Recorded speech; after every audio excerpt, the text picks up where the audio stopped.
શહેરમાં દિન પ્રતિદિન કૂતરાઓ દ્વારા કરડવાના અને હુમલાના બનાવોમાં વધારો નોંધાઈ રહ્યો છે, જેના કારણે ખાસ કરીને બાળકો અને વૃદ્ધોમાં ભયનો માહોલ સર્જાયો છે. હડકવા એટલે કે રેબિસ કેસોમાં પણ વધારો થતાં સરકારી હોસ્પિટલોમાં એન્ટી રેબિસ ઇન્જેક્શન માટે લોકોની લાઈનો લાગી છે.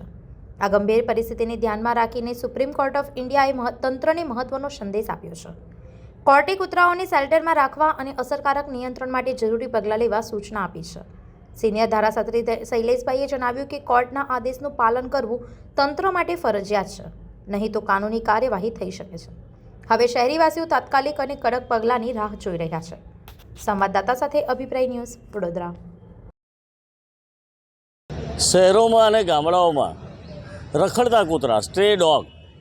આ સ્ટ્રે ડોગ એટલે 5 કૂતરા ભેગા થાય તો સશક્ત માણસને પણ મારી નાખે, અને ઘણા બધા કિસ્સા છે કે મારી નાખ્યા. અપંગ લોકોને તો મારી જ નાખે, રાતે ભેગા થાય ને કોઈ બચાવનાર ના હોય તો ફાડીને ખાઈ જાય. પાળેલા કૂતરાઓ પણ કેટલી વાર એટેક કરેલા છે ને અમદાવાદમાં લિફ્ટમાંથી નીકળેલી નાની બાળકીને હાથમાંથી એની માને હાથમાંથી છીનવીને પણ મારી નાખેલી છે. એનો પણ ગંભીર કિસ્સો આવેલો છે. આ કૂતરા, રખડતા કૂતરા જ્યારે કરડે અને જ્યારે હડકમાં ઉપડે, જેને રેબિસ કહે છે ઇંગ્લિશમાં, આ રેબિસ થાય ત્યારે માણસની એટલી બધી ખતરનાક દયનીય સ્થિતિ થઈ જાય જેને થયો હોય. કેમ કે આ મટતો જ નથી, રેબિસ કોઈને મટતો જ નથી, એને મરવાનું નક્કી જ હોય છે અને ખૂબ ખરાબ પરિસ્થિતિમાં જીવતા થઈ જાય છે. એના ઘરના પણ એની નજીકમાં ના આવી શકે એવી સ્થિતિ થતી હોય છે.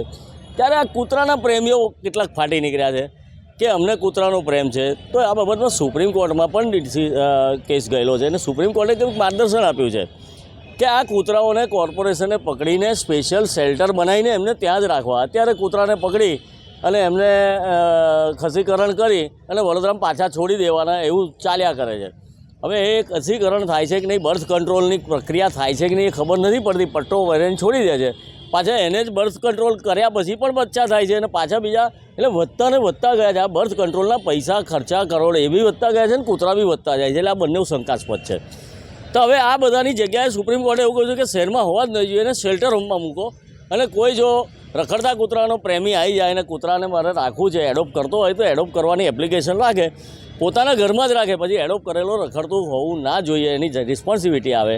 આમ તો આ રખડતા કૂતરાઓને ખવડાવવું ને એ લોકોને ખવડાવ્યા પછી લોકોને કરડવા જાય કે એમને પાળી પોસીને મોટા કરવાને લોકોને શિકાર બનાવડાવવા, એ પણ એક ગુનો છે. એવું પણ સુપ્રીમ કોર્ટે લીધું છે કે લોકો ખવડાવશે એ પણ ગુનો છે. એ એમના ઘરમાં ખવડાવતા નથી, રસ્તા પર ખવડાવીને ગંદકીઓ કરતા હોય છે. બહુ જ પ્રેમ હોય, બહુ જ પુણ્ય મેળવવું હોય તો પોતાના ઘરમાં લઈ જાય, પોતાના અગાસીમાં લઈ જઈને ખવડાવે. પણ આ બધું લોકોના જોખમે નહીં. એટલે સુપ્રીમ કોર્ટે કડક નિયમ બનાવેલો છે, એનું પાલન કેટલું કરે છે સુપ્રીમ કોર્ટે ઘણું બધું કહ્યું છે. પણ આ શાસન સુપ્રીમ કોર્ટના કરતાં પણ સુપ્રીમ થઈ ગઈ છે અત્યારે, અને એનું પાલન કરતા નથી, જે ખરેખર કરવું જોઈએ. અને એને માટે આ લોકોએ સજાગ થવું જોઈએ. આવા જ વધુ સમાચારો જોવા માટે સબસ્ક્રાઇબ કરો અમારી યુટ્યુબ ચેનલને અને જોડાયેલા રહો ફેસબુક, ઇન્સ્ટાગ્રામ અને ટ્વિટર પર.